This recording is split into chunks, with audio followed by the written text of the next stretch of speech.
Hello everybody, I'd like to welcome you to the Commodore 64 game project code example for video 7. And as you've already seen the current video that's on YouTube now, that this demonstration here is going to show you how the sprite can interact with the pole, which is a tile in the actual project or the game.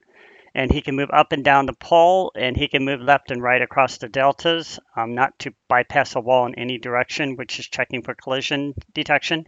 And he can also fall off either to the left or right in diagonal motion as he falls down. And when the sprite gets to the top of the ladder, the screen will scroll up to keep centered on the sprite and keep the scrolling from going off the screen. And finally, at the very bottom and somewhere other parts of the project and the levels, you're going to see the water where Sprite can land in the water, and he can move left, right, up, and down. If there's no interaction, he will float to the surface, and also when he detects a ladder that's sticking in the water, he can use it to get back out. Therefore, reaching the new collision detections for the floor and all the other stuff like we had before. So let's get this started. And as always, I appreciate your subscriptions. I appreciate, your comments, and feel free to comment on this video. Feel free to definitely comment on the Facebook page about any questions you have about your own projects and stuff. And the code samples are already available on GitHub. So, switching gears here. So, this may be a more lengthy video.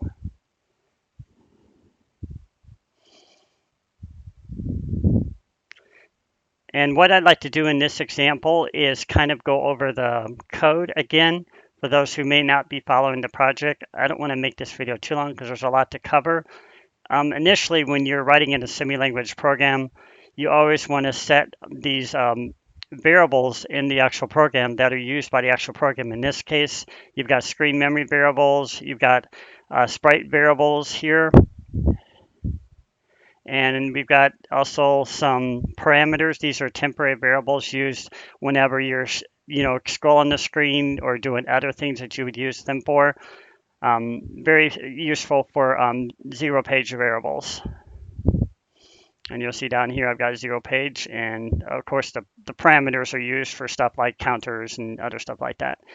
And then of course you've got the map variables to keep track of the map and deltas and all that kind of stuff. Okay, if you watched video 1, you saw where I first set up the project from the main.asm file we are in right now. And initially here, we want to first turn off the sprites because you're starting a new project, so you want to disable anything. And then from here, we're going to switch out our bank screen and switch on so that we can actually emulate more memory and access more graphics, essentially moving from like 38K up, or 48K even, up to 64K. So essentially you would have access to more of the memory, and sometimes even more than that. Essentially the 64K access is what we're after here. And this is where it does the bank switching. And these are where it's and in the values, so essentially it's going to turn off the bits here that are 1. These will become zeros and these will become 1s. And you can see right here. And then from here it does the opposite, and these zeros will become 1s, 1s become zeros. Okay, so now moving down here, this is the bank switch memory control, where it's going to point to a specific area in memory that we're going to utilize. And down here, we're actually setting the actual, I believe this is the actual character set data here, as I have it listed here. So it's going to set switching out the kernel ROM and stuff like that. And this is where we're going to copy our map into memory. So essentially it's storing it in a zero page variable data here, and it's going to read in from the map mem. And the map mem is essentially the CharPad data. That is, I'll pull up an example here if I have one here. So essentially we have CharPad data that is reading the map. You can see here I'm kind of scrolling through a map here. That's the map that you'll see in the actual project itself. This is the tile editor you've seen in the project before, where I talked about the deltas. Each one of these is representing the pixels. They get count here from 0, 1, 2, 3, and then they start over again 0, 1, 2, 3, start over 0, 1, 2, 3, and so on. And that's how when the sprite's passing through here, we can detect which area is he on. for example, the window's a bad example here, but let's use like the ladder, for example, or the pole here, excuse me. So as he comes to the pole here, you'll notice that there's no data here in delta 0, 1, 2, 3, 4. So we got 0, right? There's nothing in row 0 here. We got 1 for delta. We got delta 2. Now in delta 2, you can see it's already detected part of the barely a part of the ladder here, and then of course in delta 4 it's starting to detect part of the ladder, the pole that's actually sticking out here, because it's kind of like just a pole being wrapped down the screen here, or spouting. And essentially once the sprite passes over here, it can start reading collision data, and I'll show you how that works here for a minute. Maybe I'm jumping ahead here, but the deltas are being read here by these values right here you see on the screen here. So as it goes and it crosses here, it's going to detect what's going on inside of this tile data here. And you'll see the 3 here is being found, so it's actually able to detect that there's a ladder there. So let's switch back to the CBM Prg Studio.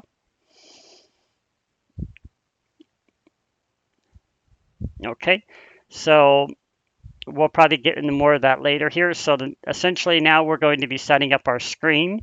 So we're just setting the background colors. To change the background colors, pretty simple. And we have black for the background, and we have orange multicolor and brown, which is part of the colors of the multicolors I'm using for this project. You can change your own as you like. And initially here, we're now reading in screen 1 and screen 2. The reason why we have 2 different screens is we're moving between them as we're scrolling the screen, because if we don't move between the screen, the rasters are not fast enough to draw a screen and try to redraw it again as you're scrolling, and it kind of makes the screen jerky, and the scrolling doesn't look very good. So you have to kind of move back and forth between a front and a back buffer initially. And here's where we're clearing screen. Score data, this will be for later. We're just clearing color RAM here and down here, and I think this is just clearing the color data, or the color RAM in memory initially. And here we got our scroll counters going on. So the Y counter is keeping track of every time the scroll scrolls down or up, it's going to be keeping track of a scroll count Y, which counts from, I believe it's 0 to 7, which should be the number of the pixels that's actually inside of the actual scrolling area, because the screen itself is made up these pixels.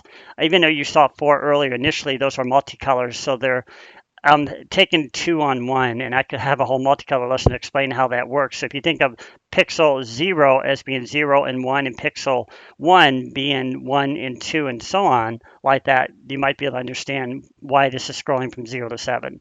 And the X is the same thing, scrolling from 0 to 7. And these are all being taken place several places throughout the project, but I'll skip over here to the scrolling to show you just for a minute here. So down here in the scrolling area, as we're scrolling right, for example, here, let's get to the Y actually, because this is we're talking about the Y here, so I'm going to make sure we're consistent with that. So as we're scrolling up the screen, we see the scroll Y count here, and you see the binary data right here is keeping track of the bits that's being masked to store into our Y here. And we're comparing each of these frames to kind of switch between different things that's going on as we're switching between each scroll count. Initially, the main thing to do is to keep track of this. So it's keeping track of our scroll Y, right?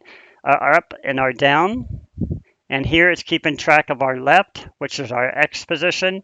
And again, right here, I put mask 0 to 7 count. So we know that's a 0 to 7 count.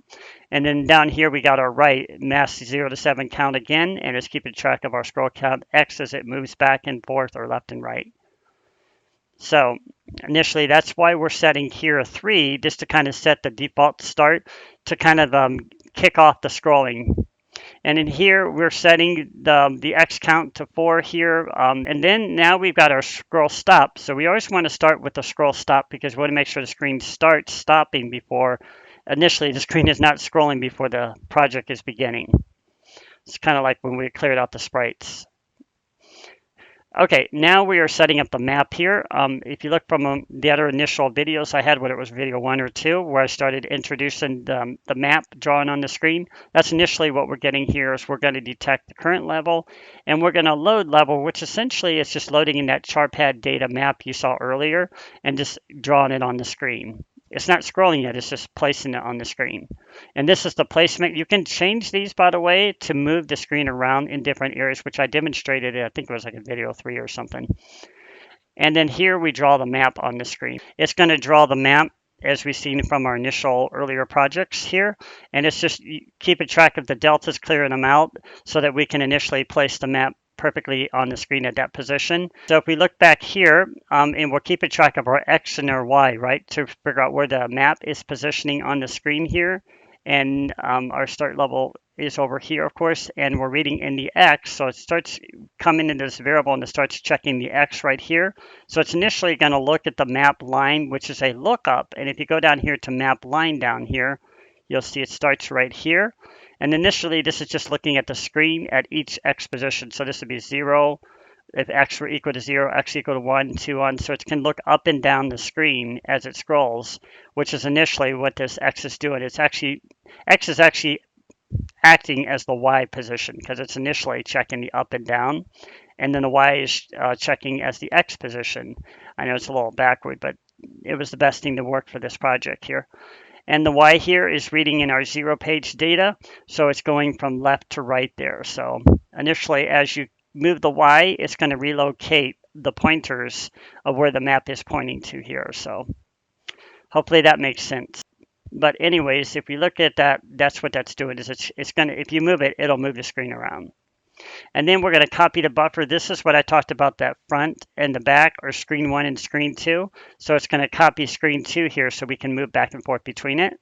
So what we're doing next here is we're looking at the wait frame here. And the wait frame here is actually found over here in the game routines, which I'll move back over here to show you. Right here, it's keeping track of these rasters as you move up and down the screen to figure out where the timing is going to take place. And that's exactly what we have going on there. And here we are initializing the raster interrupt here. This allows things to operate in the background, like the scrolling. You can have animation in the background. You can have a lot of different things operating in the background, which takes place in the game interrupts right here. So I'll move back over here. And also draws the screen in the background area here too. And you can do some nice tricks here. You can do color changes and stuff like that, but it's all initially taking place right there. Now we are going to set the screen control area here, which is initially allowing, or I believe the VIC screen control, which I'll have to look it up real quick here. And you can look up everything here in the VIC registers, by the way. VIC screen control right here is actually reading D011. It's going to be the 53265, which is what handles our vertical scrolling, which is possible. Allows you to scroll through the pixels vertically.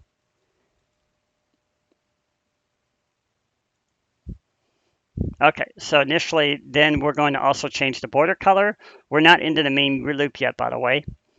And then from here, now we're going into our sprite setup routine, which is initially just disabling the sprites and disabling any extended X and Y. So it's essentially, well, this is the X right here, so it doesn't have a really big sprite. It only has a smaller sprite to be placed on the screen. Where you have the 2 bits for the multitasking that's going on, and it's kind of extending, reducing that down on its size. And then initially here, we've got our player initialization. Now this is the heart of the program right here. So if we go here to player routines here, our player initialization is actually controlling the background colors to the screen. And when you saw me in many videos where I would say X equals 0, load the X register as 0, and then you would see like JSR move sprite left. Initially, this is taking control right here. So this is going to set which sprite we're pointing at, and this would be the head sprite, and this is the body sprite. And it's all set up here in the sprite to char POS, which I know is actually in the sprite routines here, which is over here. As we scroll up here, you'll see at the top here, this is where it sets that sprite to character positioning. Remember I mentioned about the sprite moving around on the screen has to be aligned with the background data. That's exactly what's going on with this part of the project here. Okay, so getting back into I'm going to close this one out. I keep losing my main here. It wants to disappear every time. So now we've got that taken care of here, and we're going through. We're initializing this. We're positioning the sprite. We're moving the sprite so it's past the border of the screen and everything, so it's all in position so that we can see our sprite on the screen and also track his position. So moving forward here, I'll go back to the start level. I'm going right here. Actually, wait. Let me see here. I was on the player initialization, so I need to go to player routines right here. And that's what this is doing. We're continuing down here, and we're just now going to initialize what's called our idle. This is a table that calls a routine called player state idle. And I'll go down further here to show you. Actually, it's below all this. So if you go down here, you'll see player state table here. And initially here, we were looking for player state idle. You'll see player state idle right here is set to 0. So right here, it's calling this jump table, which operates inside of our program. So when it calls this routine called change player state, it's going to read the jump table here and find out which routine are we pointing to based on the data found here. So this is going to initially find the program in memory and be able to execute each subroutine as we call it through change player state. Okay, now we are into the main loop, and there's a lot of stuff going on here. So if we go back here and we're calling the player state routine because we know that's going to be the first one here. We go down here and we'll see player state idle here. And this is the heart of the program. This is where the sprite is kind of moving his feet up and down. Joystick is being, waiting on the joystick means initially waiting on the screen to figure out whether we're scrolling or not. And I think initially this was called this because the joystick would be ready. If it's equal to 0, it would go down here. So down here, we're going to be detecting our screen. So this is going to be really important. So let me get the project up on the screen here for a minute so I can demonstrate some things. And I'll just kind of move around here a little bit. As we talked about it already, the position of the sprite is in correlation to the background data or these individual tiles as you saw earlier. Now that I got that up on the screen there, I can show you the CharPad example that we were just talking about here on the screen here. So as what I was talking about just a second ago here was the tiles are made up of 0, 1, 2, 3, 0, 1, 2, 3, or 4 by 4, excuse me. So we count here 4 by 4, 4 by 4. It's a 4 by 4 size tile because it stacks 4 of these on top of each other. Using multicolors to have, to reduce the number of bits seen there. Okay, and initially that's what's going on here. So we're using the 4x4 map here, and we're just going to move around here to demonstrate for a minute here. I added some newer graphics here. Later, I want to try to maybe down the road after the initial projects are done and the videos are done is create like a routine where he can walk up and down stairs and stuff like that too. But anyways, over here, and that's the bug I was just talking about, first of all, the screen tearing and also with the walking in the air. You saw him walking in the air. So initially, stuff that can still be worked on here. But I wanted to show you, you see how I was able to move up and down a ladder here. Now, if I'm not on a ladder and I move up and down, I can't go anywhere. But as soon as I reach the ladder, I can move up and down it. And I could get to the top. Once I'm at the top, he'll sit at the top. And as you saw, the screen kind of moved up as I did. I'll demonstrate that again. Watch, as soon as I get up here, the screen will scroll up there like that. And then here I can also jump across. When I'm on a ladder, I can jump across. Now I can't jump across when I'm on here. I can only walk left and right, of course. And then there's the ladder example. Okay, and as we see in here, the code is, as you saw from the initial video, if you pay attention to that here, we're checking the pole that we're on. And if we're on the pole, we're going to go to this goal pole climb, which we'll move down here to look at that one, which is right here. And what it's going to do is it's going to call, remember earlier when we were looking at those jump tables, it's going to call player state pole, which is further down here, which takes care of the pole subroutine in the actual program here. I think it's right here, right here, player state pull, and this is just the initial code as I showed from the video 7, the first example here, which was in the PowerPoint presentation. But here's the entire, you'll see everything here is in its entirety, but it should be the same there. But in many parts of the program as I go through, I only introduce the newer changes. So just wanted you to know it's all available here, and the entire project's here, of course. So going back up here to our player state, where we left off here, and our pull, we're checking that pull and we're jumping to the pull subroutine. Otherwise, we're going to be checking our punch left and our punch right. That's just moving up diagonally to detect those, which we saw in another video earlier. And then now right here, we're going to be doing is we're checking for the floor. And this down here is going to check for the floor, because if there's no floor, it's going to mean that you're still falling. So in other words, you don't have anything underneath you. You're going to keep falling, and that's going to apply the gravity. So initially here, let's say there is a floor. We're going to check that sprite to character position again and see whether we need to move the sprite up. So if he lands on the floor, we want to initially move him up, otherwise his feet get stuck in the floor. And that's why I had to move player up here. And otherwise, we're falling into gravity, so I'll move up here. You'll see it says apply gravity right here. Let me move down here so you can see it right there. And I'll go up here to the gravity right here, apply gravity. Here we are, and here it's going to be kind of doing very similar thing, just checking to see where the sprite is falling at as he's falling down the screen. It means branch carry is still cleared, so at this point, since the branch carry is clear, he's able to still reach the subroutine, which means he's falling. And then from here, we're actually going to check that map in the Y delta so we don't scroll off the screen, as I talked about in the initial video. And here's where we're going to be scrolling down, set the scroll down routine as the player joystick is not being moved and the player is falling, or if he's falling left or right, but that's initially not working exactly as I want it to. Okay, and then from here we're checking to see if he can move left and right when he's falling in the air, and later I'll probably reduce this so you can't immediately keep walking in any direction you want, because if you were actually falling, you wouldn't be able to shift left or right. You'd be able to maybe move left or right a little bit, but gravity is kind of holding you back. So better physics would make it more, realistic. And then down here, the sprite is going to be falling otherwise. Okay. So hopefully that part makes more sense. Down here, we're checking the joystick. And we're checking the horizontal, left and right. Right here, you'll see left means it's going to go to the left routine, which is down here. It's going to, again, call that player state walk left subroutine, which we saw in initial videos where it just demonstrates how the sprite's able to walk over to the left.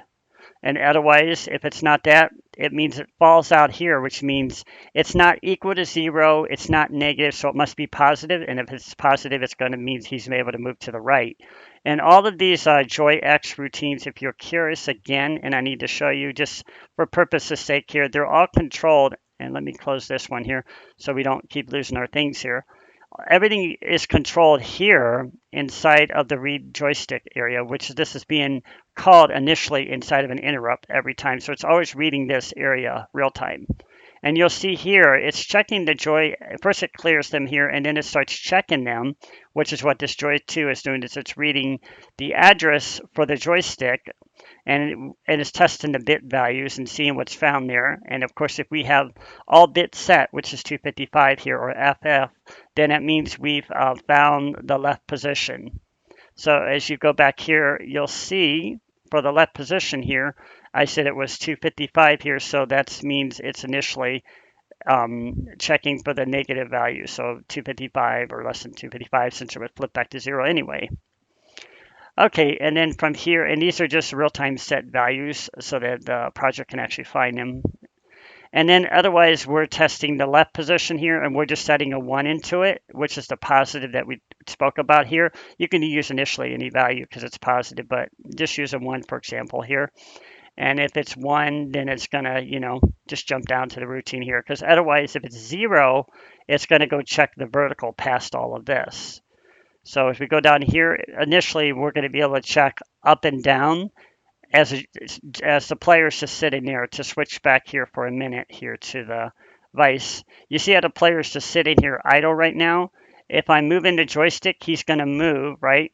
as I move the joystick here, he can move around like that. But if I'm not doing anything, you see him kind of bouncing, and that's the move up and down routine that's causing that. I'm going to try to fix that later, but it keeps him on the ground and keeps the collision detection working for now. So it is what it is. But initially, we can check the vertical if we're not checking the left and right movement, right? So back to our project here, we're going to be checking if there's nothing going on. When we get down to the water, we'll be able to check the water subroutine here. And I'm going to actually move down in the project here to get to the water to show you what I'm talking about here. So let's get him moving again.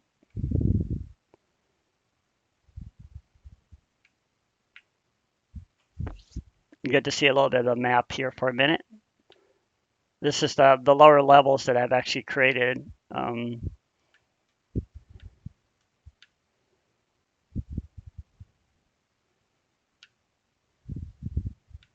And there's the move up you just saw.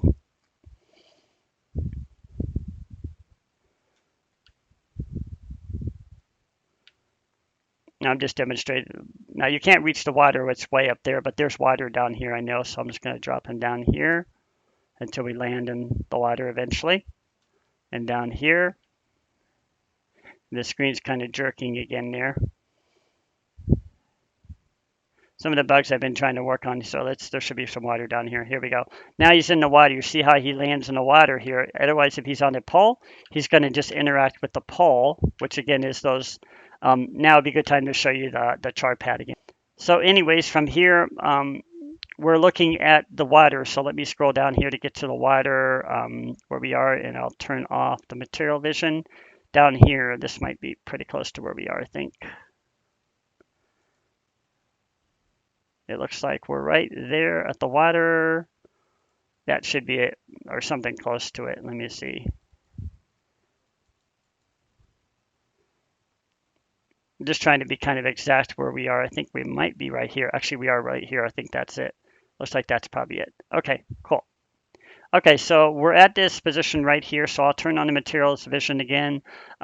These are checking those attributes here. So it's checking, you notice that the threes here are for the ladder, right? And these are the materials here that you can set. When you click on a sprite tile here, you can set them by clicking on these. So I have more that I can still use here for later parts of the project. And right here, it's checking for the threes, and you'll notice only the threes are showing here for the ladder, but look at the water. The water shows a bunch of fours, right? So initially, if we're in fours, we know that we're not going to be conflicting with threes. But that also means down here, if you'll notice here, and there's our ones for our walls, as we're scrolling over here and we touch the ladder, now we suddenly take over that player state pole routine, which allows him to move up and down. So he won't be able to float on a pole because he's only on a pole. Although initially in real physics, if you were walking underwater on a pole, you could hold yourself, but you'd still be kind of floating, so to speak, if you let go of the pole. But that's so that I could do it for 8-bit project for now. And with this memory consumptions, the water would detect when he's in the water, so he can move left and right slowly through the water, right? And then he will also float when you're not doing anything. And of course, if there's a ladder near the top of the surface here, which I'll get to another one here to show you, right here. You see the ladder right here, turning on materials again, you can see the threes here. So if he's sitting at the 4 and your deltas are moving up and it's checking those deltas, right? So if it sees a 3 here, then suddenly he's going to be able to reach the pole and climb back out above the water. Just like that. And that's initially what we have going on as we go through this, and we're detecting the water here. So, and it's going to call the floating routine and all that, which is down here. It's at the very, very bottom here. This one might be it. Let's see. Here it is. Players, that's the pole actually. Water should be right below the pole. Right here we are. So here's the player state floating. So we're checking those 4s because we've checked the materials in our CharPad, and we're able to detect that there's a collision going on in the water. And then we'll go over this when we get to it, but I just wanted to show you that's where it's at. And going back to the project here, we're keeping track of where we are here, right in the water. If we're not in the water, then we are going to check the Y position, which is the up and down movement. And if there's nothing going on, this is going to end initially. So we probably don't even really need to check the Y. Initially, I had it doing other things, but right now we could probably just get rid of that because you could just set it RTS and it could end here because we don't really need to do anything else with the project. Everything else is just calling the subroutines as we went through them, which is the punch, right, and the pull, and so on. So we know going back to the pull routine, let's go back up to that to keep track of where we are here. As we go through the pull, we're going to go down to the go pull climb, and we're now going to cover that one. And I just wanted to show you again, it's the player state pull right here, and it's going to go down and find that subroutine and start executing the data found there, right here. So initially here, we're setting our animation for the pull and switching just back to the project just for a minute here. As he's moving up and down, you'll see that kind of wobbling going on right there. That's just that him moving up and down on the pole. That's the animation taking place. And see, as we're in the pole, as I mentioned earlier, we're not floating to the surface because we're actually touching those materials and detecting them. As soon as it detects them, it stops like that. Otherwise, it just operates the player state floating routine. Okay, now we're going back and we're going to check the poll. And after we've done animation and we have no scrolling going on, we're going to input. Very similar, it all follows similar logic. And we're going to be checking and turning on animations so we can get that wobbling effect moving up and down the pole. And then right here, we're going to be checking our poll. Even though we're already in the poll, we still want to check it because we're in a new total subroutine. If we don't, it doesn't see it real time. So it's always important to put it in there. And then we want to see whether or not, if the poll is not here, that means branch not equal, then he's going to exit this poll routine right here. And initially, it's going to have him moving up, it looks like. If he's not on a poll, it looks like it's moving him up, which means he's at the top of the ladder, so he should be able to move up. Okay. And I may double check that logic later because I'm trying to figure out if it's checking that every single time, it's just moving the player up. So I'll come back to that and see what that's doing. But anyways, we're checking the pole now here. We're checking the vertical position. If it's equal to 0, we're just going to move down here to our 0 data down here for our vertical. Otherwise, we're checking our X, which is our left and right horizontal. Checking left and right, very similar again. Left is minus. We're going to move them left. Otherwise, we're moving them right. And as we are, you'll notice here it's checking the collisions to make sure he can't walk through another wall because we have no other collision detection going on. We need to check it right here as well. Initially, we probably could leave this out, but I've encountered some problems if I didn't, so I left it in. So he's going left down here. We're going left. We're going to call the left walking routine, and it takes over there. Otherwise, we're going the right and call walking right routine to move him back and forth. And down here, let's see where we are. This one actually is probably Scratch. I'm not using this one anymore. We are going to follow the logic here. So we're going to go to our vertical check now down here. So now moving up and down, we're checking, just to go back to the project here a minute. I'm getting back on the pole again. Right there, we're checking that up and down movement, right? He can move all the way up and down the pole like we're seeing there, right? So as the sprite's moving up and down the pole there, we are checking the deltas vertically to make sure that there isn't something in the way of the pole, because later maybe there could be a wall in the way. There could be other things in the way as the game progresses. Maybe something's sitting on the ladder. So it's important to kind of check that early.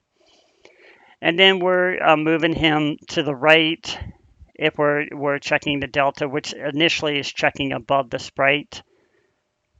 We want to be able to check both of those tiles in either direction.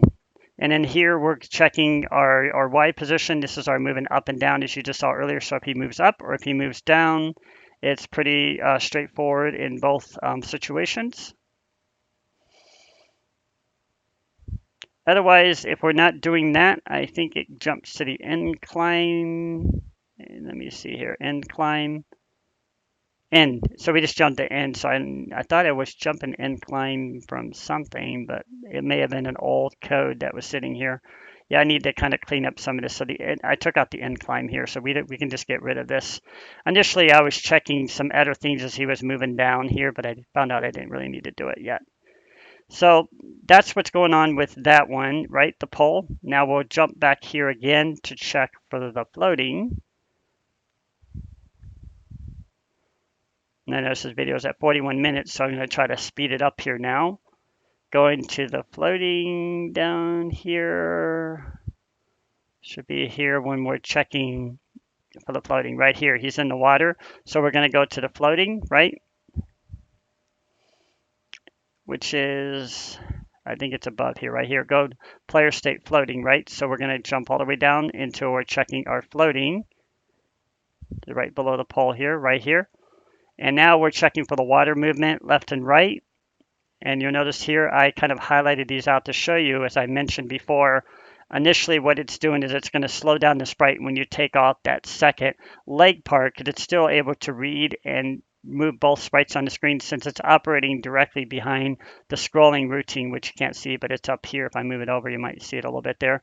It's operating directly from here still, because inside of here, toward the top here actually, there's the ability to move left and right, the sprite up and down and all that. So it's still able to check those values. So it's kind of a cool trick you can do. And then we're doing the same thing, slow him down to the right, slow him down to the left. And if we're not moving him to the left or right here, then we're falling to check the vertical, the up and down. If there's nothing going on, this is the floating subroutine, which I'll probably rename this later, floating or something. And this is checking to see if he's moving up. We're going to check if there's anything in the way up, and then check it down as well. So as we go to check water up, and this one is scratched, as I mentioned from before, we're checking the water up position here to see as we're moving the player in the water and he's moving up, it's going to check to see if there's a pole there, because if we're moving up, we want to see if we found a pole so we can exit the water, as I'll demonstrate in the project here, and just to show you that again.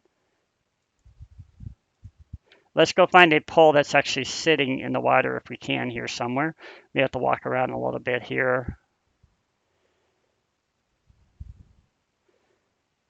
We're not Superman, so we can't just fly where we want to go, but we want to see if we can find a pole.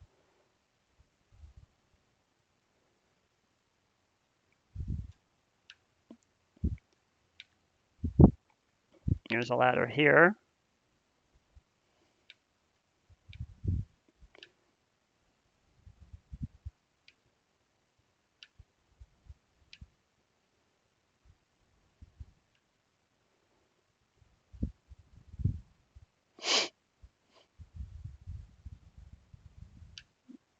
I know I have to get further over here toward the farther screen here where more of the water and the poles are actually sticking out of the water and stuff like that.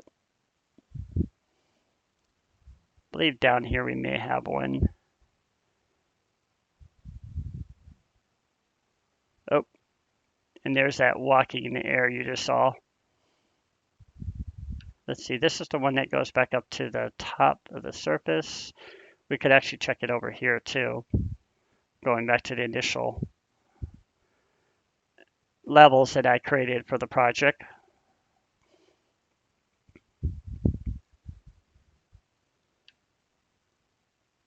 And you'll see again when I let go of the joystick, he's floating in the water just like before. I'm going to move over here a little bit. We're going to look for that other pole.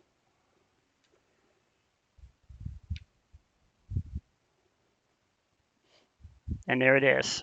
So this, now you'll see now if I'm trying to move up here in the water, I can't go up, right? I can only go left, right, and down.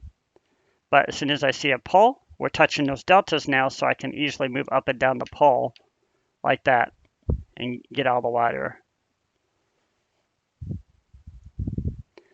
Okay, so back to our project here. We are in checking the pole to exit the water, which is our going up, and it moves our player up as we just saw.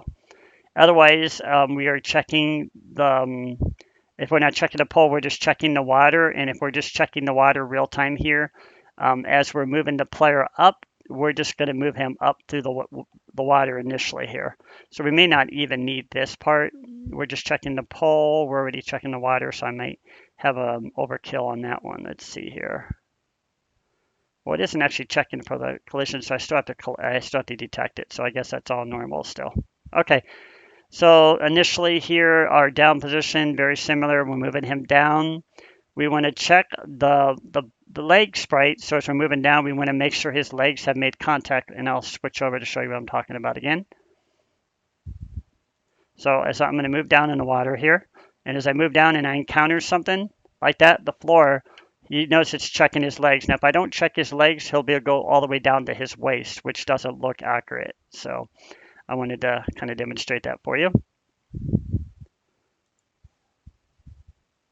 Okay, now that we have that detected here, we are able to check the real-time water collisions, and this is that floating. So I put here sprite rises to surface, right?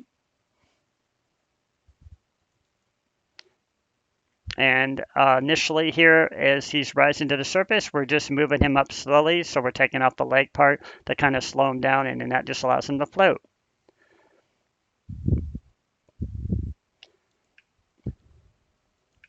So there's the entire project in itself. You've seen how the collision detections work for the ladder, moving up and down.